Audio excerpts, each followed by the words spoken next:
जेके साहब। हाँ, रतन, जब तुम्हें पहली बार जेल हुई थी उस वक्त भी मैंने तुम्हें जेल से छुड़ाया था, और इस बार भी तुम्हें जेल से छुड़ाने वाला मेरे सिवा और कोई नहीं। आप ठीक कहते हैं जेके साहब। हाँ। मेरे पिताजी को पता है कि मैं जेल में सड़ रहा हूं, पर वो नहीं आए और आएंगे भी नहीं। जानते हो किस लिए? सत्यनारायण की वजह से। सत्यनारायण जो आज के इस कलयुग में भी सत्यवादी राजा हरिश्चंद्र बना हुआ है, और तुम्हारा बाप जो उसका पीए है, उसी के साथ रह रह के उसने भी देशभक्ति का स्वांग रचा हुआ है। अब तुम्हें जेल हो या फांसी, वो अपनी सत्यवादिता और देशभक्ति पर आंच नहीं आने देंगे। पर मैं इन सलाखों के पीछे और नहीं रहना चाहता। क्या करूं अब? मैं तुम्हें जेल से छुड़ाऊंगा, लेकिन उसके बदले में तुम्हें मेरा एक काम करना होगा। आप हुक्म कीजिए जेके साहब, आप हुक्म कीजिए। तुम्हें सत्यनारायण की तिजोरी से एक लाल रंग की फाइल चुराकर मुझे देनी होगी। सत्यनारायण के घर से फाइल चुराकर? पर कैसे? सिंपल। तुम्हारा बाप सत्यनारायण का पर्सनल असिस्टेंट है, और सत्यनारायण को अपने ईमान से भी ज्यादा तुम्हारे बाप पर यकीन है। सत्यनारायण की तिजोरी की चाबियां तुम्हारे बाप के पास होती हैं। तुम्हें वो चाबी चुराकर सत्यनारायण की तिजोरी से वो फाइल चुरानी होगी, और उसकी जगह एक ऐसी चीज रखनी होगी जिसकी वजह से सत्यनारायण को तुम्हारी तरह जेल हो जाए। ठीक है, आपका काम हो जाएगा।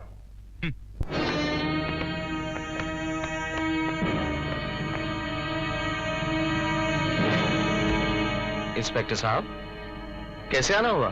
सत्यनारायण जी, हम आपके बंगले की तलाशी लेने आए हैं। तलाशी? क्यों?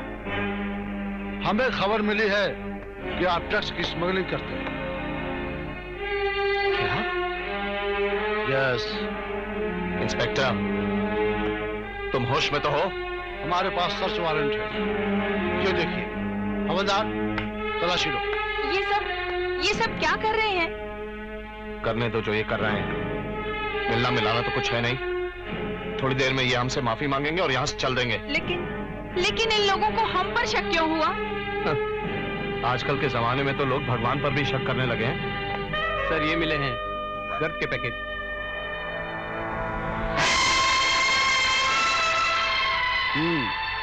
तो मेरा शक सही निकला। ऐसा नहीं हो सकता। ये जरूर किसी की मेरे खिलाफ साजिश है। नाटक छोड़िए नेताजी, फिर आप भी तो एक इंसान हैं। और फिर ये साजिश है या सच्चाई, इसका फैसला अदालत करेगी। इंस्पेक्टर, आपने उन लोगों के विश्वास से गला घोट दिया जिन्होंने आपको वोट देकर कुर्सी पर बिठाया। आज आपने साबित कर दिया कि एक नेता कुर्सी के सिवा किसी का नहीं होता। चलिए मेरे साथ।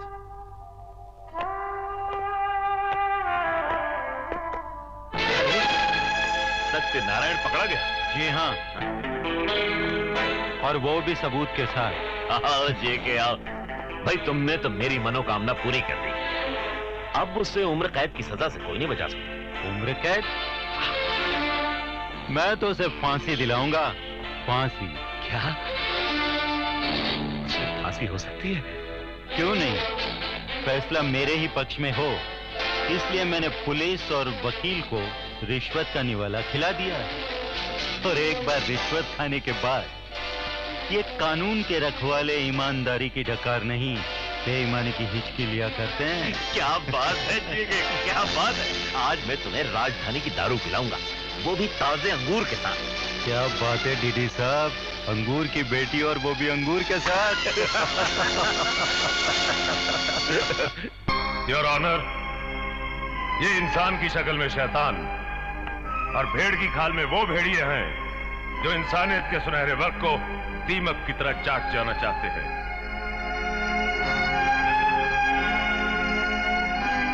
राजनीति इनका धंधा है और रुपया इनका ईमान। कहने को तो ये समाज सेवक हैं, देश के महान नेता हैं। वैसे इनका नाम तो है सत्यनारायण, जब ये सत्य को शराब में घोल के पी चुके हैं और नारायण को नशीली सिगरेटों के धुएं में फूंक चुके हैं।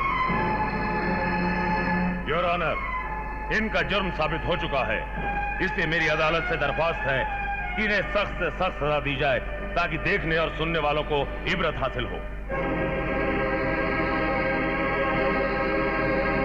योर ऑनर, आज दुनिया के आधे से ज्यादा मुल्कों का कानून ऐसे मुजरिमों को सजाए मौत देता है। वो इसलिए कि कानून के पास इससे बड़ी कोई सजा है ही नहीं। इस मुल्क का नागरिक होने के नाते और इस मुल्क की भलाई के लिए मैं आपसे दरख्वास्त करूंगा कि आप इस मुजरिम को सजाए मौत दीजिए।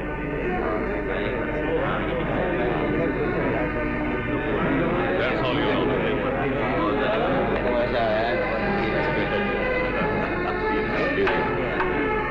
Order order. मिस्टर सत्यनारायण, आप अपनी सफाई में कुछ कहना चाहेंगे? जज साहब, ये तमाम इल्जाम जो कीचड़ की तरह मेरे बेदाग दामन पर उड़ेल दिए गए हैं, ये सब झूठ है, बेबुनियाद है। मिस्टर सत्यनारायण, क्या आप कोई गवाह या सबूत पेश कर सकते हैं? नहीं जज साहब, मेरे पास ना तो कोई ठोस सबूत है और ना ही कोई सच्चा गवाह, लेकिन मुझे फक्र है कि मेरी जिंदगी ने आज तक मुझे कोई ऐसा काम करने पर मजबूर नहीं किया जिससे मुझे शर्मिंदा होना पड़े। सजा आज मेरा मुकद्दर बन गई है जज साहब। जज साहब, मेरा भगवान जानता है कि मैं कभी अपने फर्ज को नहीं भूला, अपने ईमान से कभी नहीं डिगा, अपनी वतन परस्ती से कभी विमुख नहीं हुआ। मैं दोष कानून को भी नहीं दूंगा, क्योंकि कानून हमारे ही मुल्क का है। मैं दोष इंसाफ को भी नहीं दूंगा, क्योंकि इंसाफ हमारे मुल्क के ही कानून का है।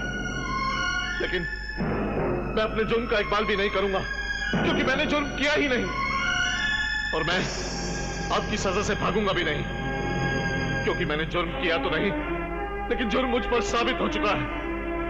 सुनाइए जज साहब, अपना फैसला सुनाइए, उठाइए मीजान और तौलिए मेरे जुर्म को और अपने इंसाफ को। सुनाइए जज साहब।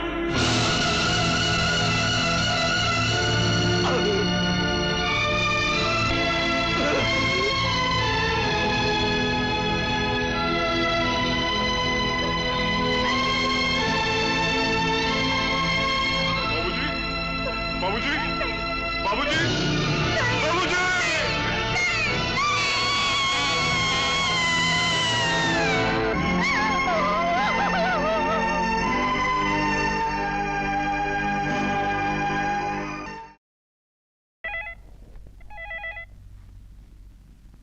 हेलो हेलो, मुबारक हो दीनदयाल जी, आपका काम हो गया। क्या कह रहे हो? क्या सत्यनारायण को सचमुच सजा हो गई? सजा नहीं, महासजा। कोर्ट का फैसला सुनने से पहले ही सत्यनारायण जी का हार्ट फेल हो गया। मतलब कि अब अगला चुनाव जीतने से मुझे कोई नहीं रोक सकता। भाई जेके, मैं जिंदगी भर तुम्हारा एहसानमंद रहूंगा। हाँ तो दीनदयाल जी, अब मैं शादी पक्की समझूं? कौन सी शादी? किसकी शादी? मेरी शादी तुम्हारी बेटी किम के साथ। जेके, तुम्हारा दिमाग तो खराब नहीं हो गया? दीनदयाल जी, आपने मुझसे वादा किया था। वादा वादा करना तो नेताओं की आदत होती है और उसे तोड़ना उनकी फितरत। आप मुझसे धोखा कर रहे हैं? ये धोखा नहीं है जेके, ये तो पॉलिटिकल पैंतरा। और सुनो, तुम अब अपनी औकात में रहो। मैं एक गंदा नेता हो सकता हूं, लेकिन गंदा बाप नहीं हूं जो अपनी बेटी को तुम्हारे जैसे घटिया आदमी के हवाले कर दूं। आप अगर मुझे घटिया समझते हैं तो मैं और घटियापन पे उतर सकता हूं। एक गीदड़ कितना ही कमीना और मक्कार क्यों ना हो, वो शेर की मात पर भपकी कभी नहीं देता। अगर मैं सत्यनारायण को तुम्हारे हाथों मरवा सकता हूं, तो तुम्हें खामोश करने के लिए किसी और के हाथ में रिवॉल्वर दे सकता हूं, समझे? धोखा मैंने नहीं, आपने मेरे साथ किया है, और आपका आने वाला कल कितना बदसूरत होगा। कि आप तसव्वुर में भी लाएंगे तो आपका कलेजा कांप उठेगा। God bless you.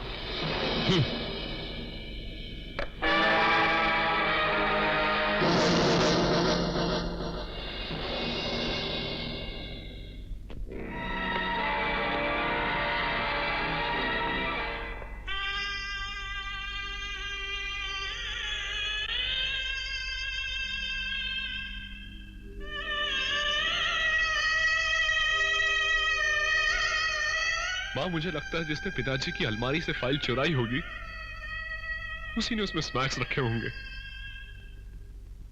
बेटी, फाइलें तो अलमारी खोलकर ही निकाली गई होंगी और अलमारी की चाबी रघुनाथ जी के पास ही रहती थी। तो फिर ये संगीन चाल भी उसी की हो सकती है माँ। नहीं बेटा, हमारे लिए ऐसा सोचना भी पाप है। तुम नहीं जानते, तुम्हारे पिताजी को अपने से ज्यादा भरोसा रघुनाथ जी पर था। इसलिए शायद पिताजी भूल बैठे कि चिराग के नीचे अंधेरा होता। बेटा जरा सुनो।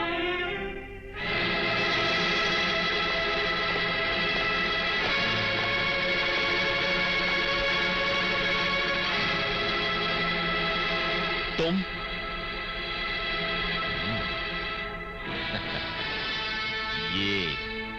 ये खिलौना तुमने अपने मरहूम बाप के शोक में उठाया है या फिर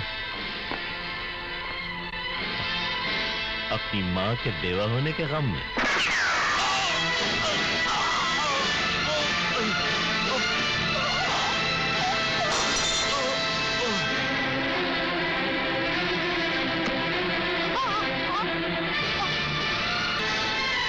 तुम इतना गिर जाओगे जय, मैं सोच भी नहीं सकती थी। जय?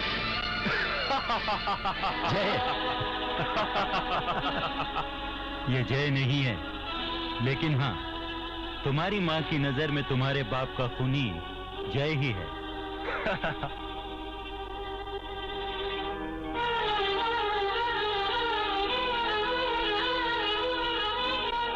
भगवान के लिए छोड़ दो मुझे, जाने दो।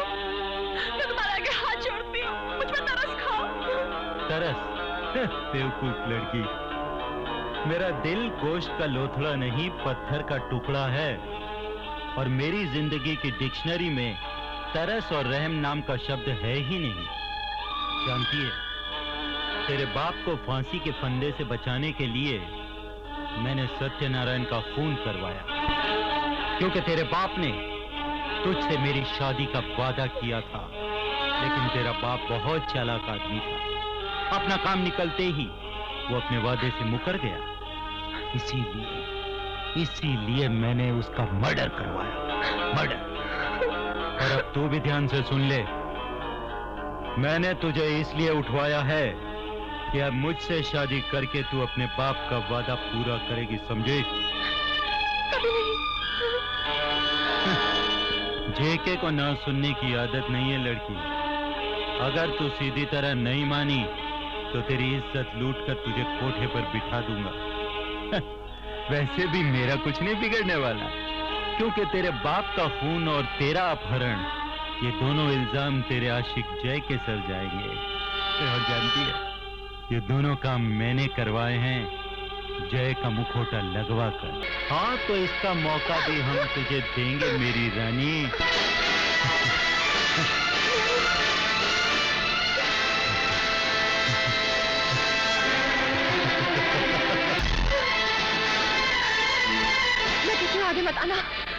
आगे मत आना, वरना मैं अपने आप को चाकू मार लूंगी। मैं अपनी जान दे दूंगी। मैं कहती हूँ रुक जाओ, रुक जाओ प्लीज।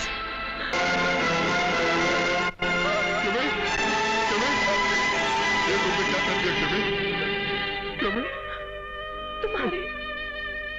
तुम्हारी जिस सूरत में हम मर मिटे थे, उसने हमें मार डाला। ये तुम क्या कह रही हो किमी? हेलो किमी?